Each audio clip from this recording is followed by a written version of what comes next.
So my name is Tora Johnson. I am a social scientist and I make maps and analyze mapped information. But those are just tools that I use to help communities make decisions. And I'm going to talk to you today a little bit about how I help communities make decisions and how my work is centered around dignity. So let me take you back a little bit.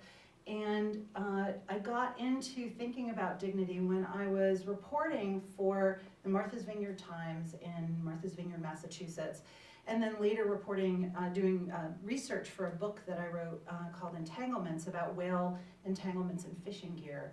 And this was all in the context of the crash of the ground fish industry. And I was shocked and appalled by a lot of dysfunction that I saw in fisheries management. And I witnessed events such as, grown men sobbing at microphones at hearings.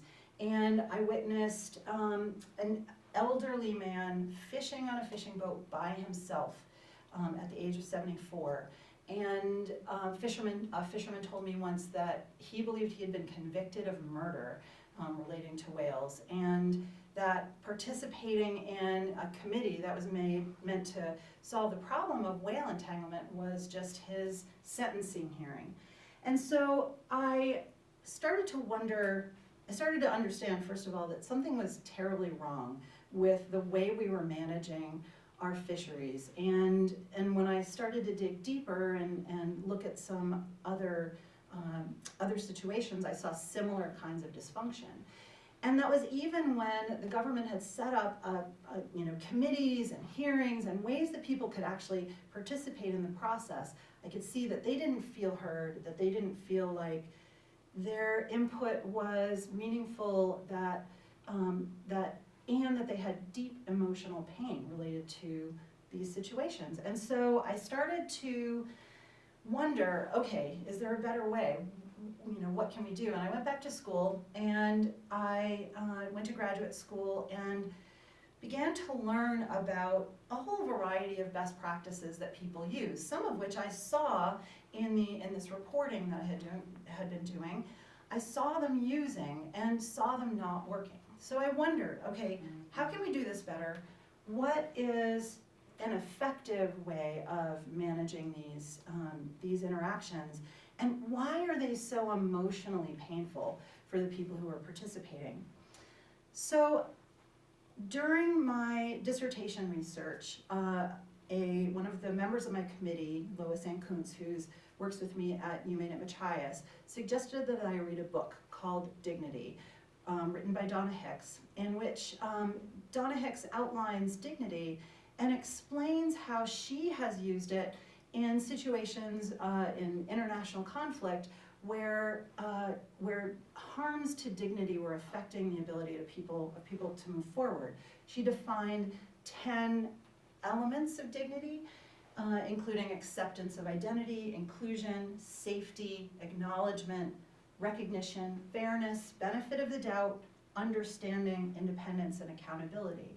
And she suggested and provided actually quite a lot of evidence that dignity and these elements of dignity played a really important role in these processes. And so I began to understand why some of the processes that I was seeing were breaking down and consider new ways of approaching environmental issues that maybe folks hadn't considered before. So at the time, I was working with a group of people who were starting to try and figure out how to help communities in down East Maine, far rural, poverty, deeply rural, fairly conservative folks were very vulnerable to climate change. So changes like increased storm activity and so periodic flooding and changes in the lobster fisheries and changes in forestry and agriculture. And so we wanted to have an impact on how they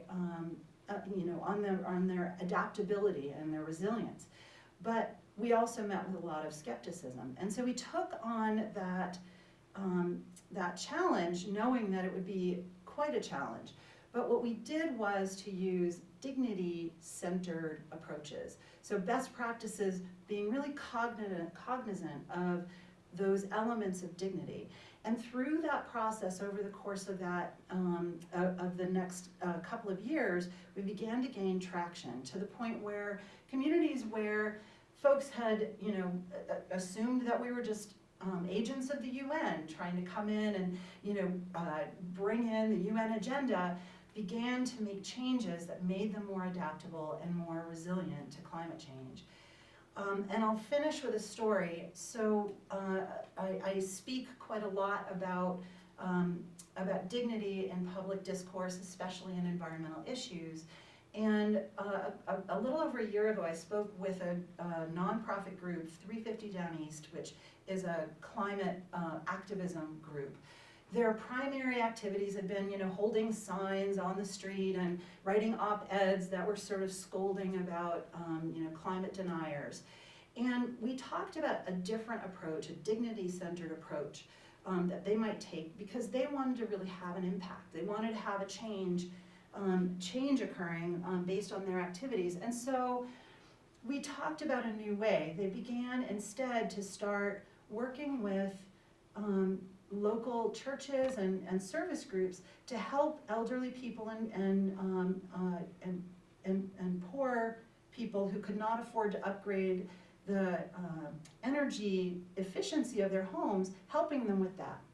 And in the process, they had lots of great conversations with people. They were able to save, they've calculated the number of tons of carbon dioxide they prevented from entering into the atmosphere, and they've had a real genuine impact. And that's because they stopped arguing and they started using a dignity-centered approach focused on the needs of local people.